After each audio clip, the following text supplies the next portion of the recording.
Good morning, everyone. We are the PISM E-nnovators, one of the representatives of the Republic of the Philippines from University of Makati.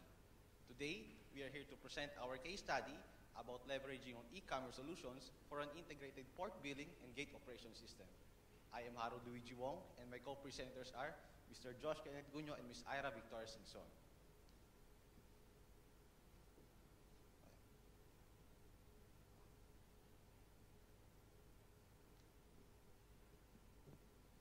Following the agenda of our case study, and without further ado, let me start with the state of e-commerce in the Philippines. The internet in the Philippines, like any other countries, has its own beginning. It began on March 1994 and is now celebrating its 20 years of existence in the country. Out of 100 million in total population, 38 million are the internet users. Moreover, according to Global Web Index, the Philippines leads the Asia Pacific for internet use, wherein Filipino internet users spend a daily average of 6.2 hours online. Now, moving on to the country's mobile phone usage, based on the total population, which is 100 million, the number of mobile phone exceeds by 11%, accounting for a ratio of 1 Filipino is to 1.1 mobile phone. On the other hand, smartphone penetration is only 39% of the total population, which may explain why mobile internet penetration is only 31%. Nonetheless, Makati City, the central business hub of the Philippines, was recognized by the Time magazine as the selfie capital of the world. Lastly, according to a study conducted by iMetrics Philippines in the year 2013, 22% of the country's revenue and 13% of the country's total purchases were made through e-commerce. The notable milestones in Philippine e-commerce show that the country is at par with other Asian countries in terms of digital growth. According to Digital Filipino, more e-commerce activity is expected in this year of 2014. Josh? Thanks, Harold. So, from the state of e-commerce in the Philippines, let us now look into a national issue that is affecting the supply chain today. The high port traffic and utilization, popularly known in layman's term as port congestion. So for quite some time, the problem of congestion in ports has been the headline, both in national publication and television, and is becoming a threat to several industries directly or indirectly involved in the transport of goods. So to quantify how it affects various industries, here are some facts and figures researched by Citigroup Global Markets Incorporated. First, due to congestion in ports, forecast growth of 8 to 10% in exports is hampered, resulting to a 2.9% deficit in GDP growth. Concurrently, Citigroup estimates that businesses may incur around 61.2 to 320 billion pesos worth in losses. Now, what does these figures mean in the supply chain? Since there's port congestion, there will be longer lead times, causing delays in vessel berthing, which then results in operation downtime and decreased customer service level. Second, there will be additional logistics costs from the increase in truck rates and the port surcharges. And lastly, there will be supply shortages, causing temporary increase in prices, ultimately borne by consumers. Now let's proceed with the impact of port congestion on one of the key players in the supply chain directly experiencing the issue, the port operators. But before that, let me tell you what is the role of a port operator in the supply chain. Now, since we are now in a globalized world with international trade as one catalyst for economic development, there has to be some kind of venue for the facilitation of such exchanges. That is what port operators do. They serve as a bridge that links the Philippines and the entire world by way of import and export trade. Currently, according to Philippine statistics, the import to export ratio of the country is 4:1. For every 4 import containers coming in, there is an export container going out, making our country an import-driven economy. Now, how does port congestion impact port operations? With port utilization above optimum levels, there is decreased productivity in terms of moves per hour. And since vessels cannot dock on time, major shipping lines opt to reroute to other countries, translating to lost profit. Now let's proceed with our case study on the country's leading port operator, ICTSI. But before that, let me give you an idea about the company. International Container Terminal Services Incorporated is the premier shipping gateway in the Philippines, leading the country in port operation and management by its state-of-the-art technology. It is founded by Filipino-Spanish businessman Enrique Razon. and is the port operator of the Manila International Container Terminal, or MICT. It is also the largest in the city and the country, handling about 65% of the load in Port of Manila, tantamount to about 2.5 million 20 equivalent units per year. Now, aside from its flagship operation, which is the MICT, ICTSI also operates globally, managing 29 ports in 22 countries. Now, since ICTSI is operating in an import-driven economy, most of its clients are importers. As such, we focused our study on its import releasing procedures.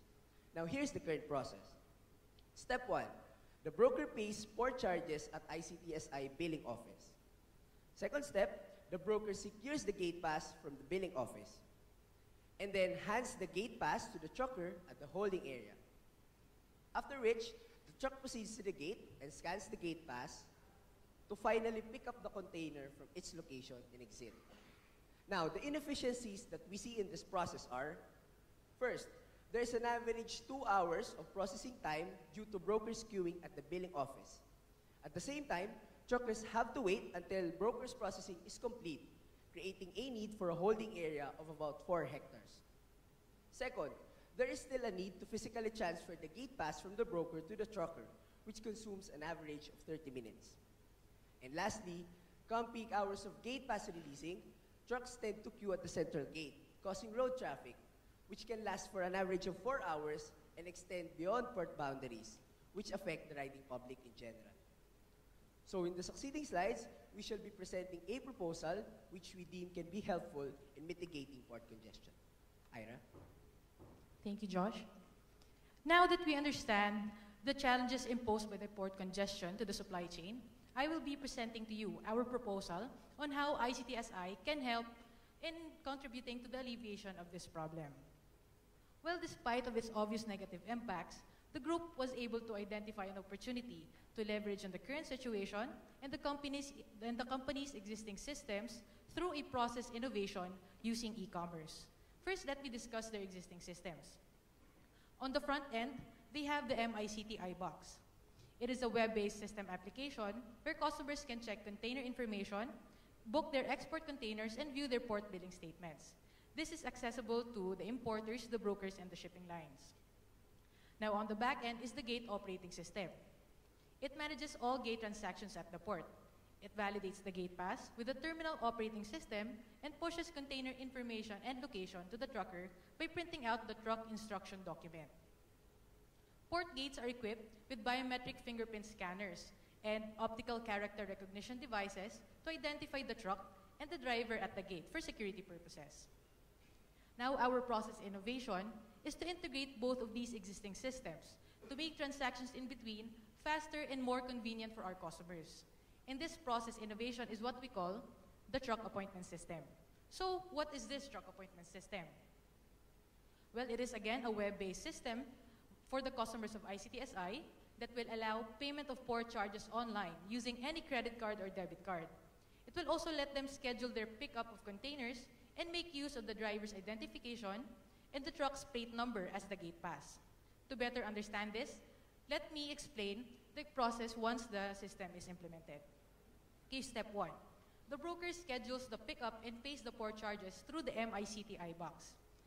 All he has to do is to log in, enter the container number of the box that he wants to release, select a pickup schedule from a list of available time slots, select an available truck driver, or input the truck's plate number as registered on MICT's database, and then proceed with the payment using any credit card or debit card. Now, once the system verifies the payment, the broker and the trucking company will receive an SMS booking confirmation containing the pickup schedule as well as the name of the nominated trucker or the truck plate number chosen. This will leverage on the high mobile penetration rate in the Philippines. Now, step 2 is for the trucker to proceed to the gate or their scheduled pickup, scan his identification and his fingerprints, and then let the OCR detect the truck's license plate to be able to retrieve the container information and location that he needs, to finally pick up the container and then exit for delivery to the consignee. With the truck appointment system, payment of port charges can be reduced to only about 30 minutes online at the comfort of their own home or office. And queuing at the gates can be reduced to only about 1 hour since they will only accommodate trucks with appointments.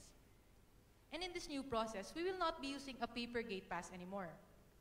And also, there will no longer be trucks waiting outside the port, eliminating the need for the truck holding area, which is about 4 hectares.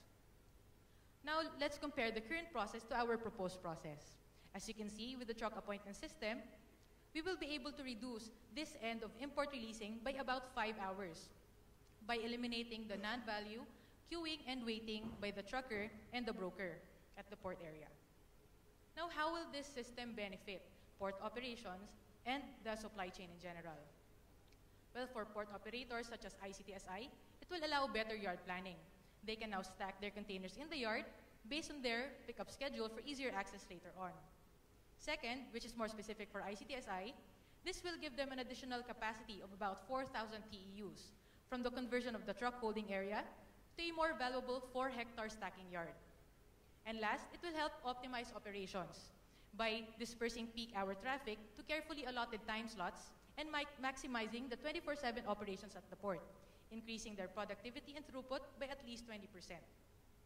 Now, quantitatively, this additional 7% capacity for ICTSI will give them an opportunity of additional income up to 1 million per month from the handling charges of the additional TEUs.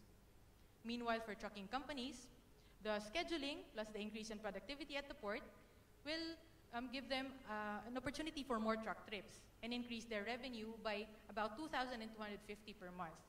And at the same time, now that trucking companies charge less for their trucking services, importers can get a 66% cost savings from their trucking expenses, increasing their profit margin. Now, with the successful implementation of the truck appointment system, along with the endeavors of the Philippine government and the private sectors in alleviating the port congestion in Manila, the supply chain industry will be able to experience these benefits. First is consistency in lead times, especially from sea transport.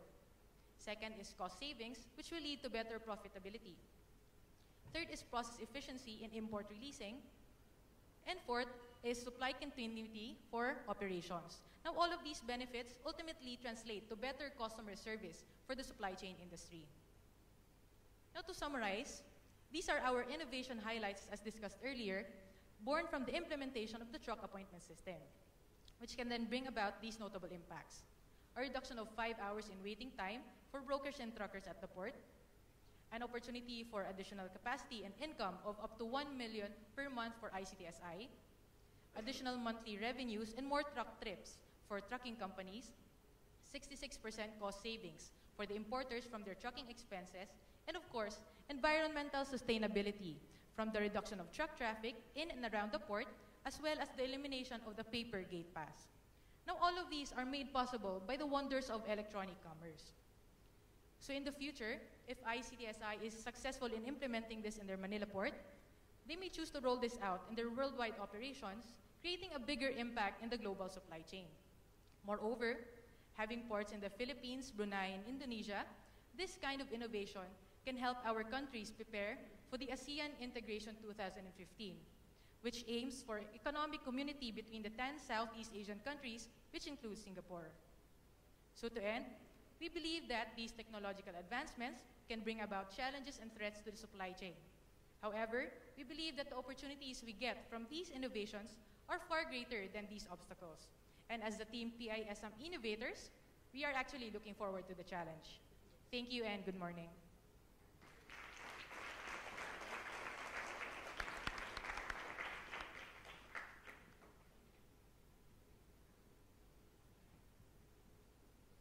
For me, very clear, guys. The one thing I wasn't clear on is you spoke about one of the benefits would be more space for more containers. Can you just explain that one to me a little bit more? How do you get more space out of this? Yes, sir. As mentioned, ICTSI has a truck holding area of about 4 hectares in their yard, where trucks can wait for all the processing to be complete and then get the gate pass from the broker. So if we schedule the truck trips or the appointments or the pickups of the containers, they can now just get out of the port and not stay there, and we can convert this holding area to a more valuable 4-hectare stacking yard for containers. Very clear, thanks. The truth is I'm not very familiar with Philippines port operations, customs operations, and so on, right? So my question is the adoption rate, right?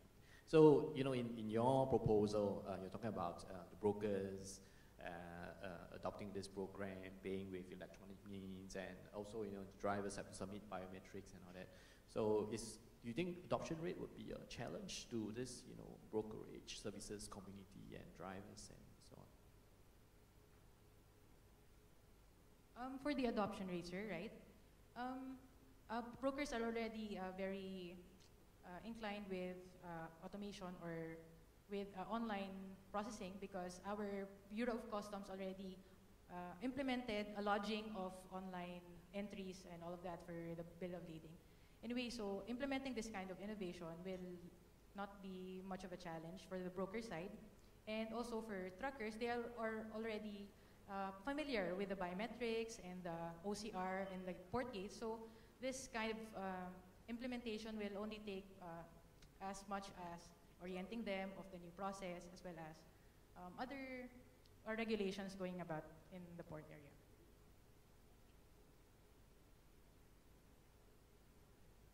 Okay, interesting presentation on this. I am one of the 4 of 1. I'm one trying to ship 20 containers for the last 2 weeks out from Philippines. So if you have this, it's great for my company. Okay, the thing I have is that the solution seems simple, clean. More interestingly is, what are the existing challenges to implement that? Because it's relatively simple. From an infrastructure standpoint, you don't need a whole lot of heavy IT investment.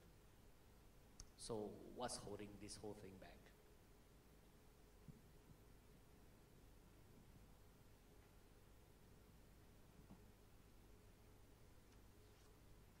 Okay, on cost-wiser, this kind of system, based on our consultation with IT personnel and as well as the company, we were able to come up with a figure around 500 to 600 US dollars. And because they already have the existing hardware and the database that they need. But as previously mentioned in our presentation, the reduction of the truck holding area will give them an additional income of about 1 million per month. So basically the return of investment is very quick. And probably the challenges, most especially here, is more on the orientation of the truckers and the brokers and the people that will be encountering this system. So that will be the major probably challenge in implementing the truck appointment system. Okay, thank you. Hi, I'm not familiar with the Philippines custom procedures. So on the area on the custom brokerage, so is this system managed by the custom or by ICTS? It is a company-owned. It is ICTSI-owned system, and the processing in Bureau of Customs is different from the processing in ICTSI. So definitely, our customs has, you know, no direct control over the process. So therefore, before this, there's another process with the customs. Is Yes, that sir. manually done or electronically done? Would it be integrated? And on the side of Bureau of Customs, sir, they have electronic lodging online also. But the inefficiency here is they have to still go to the port to pay and get the gate pass. So we're trying to streamline all of these processes and make all of them automated. Thank you. Thank you very much.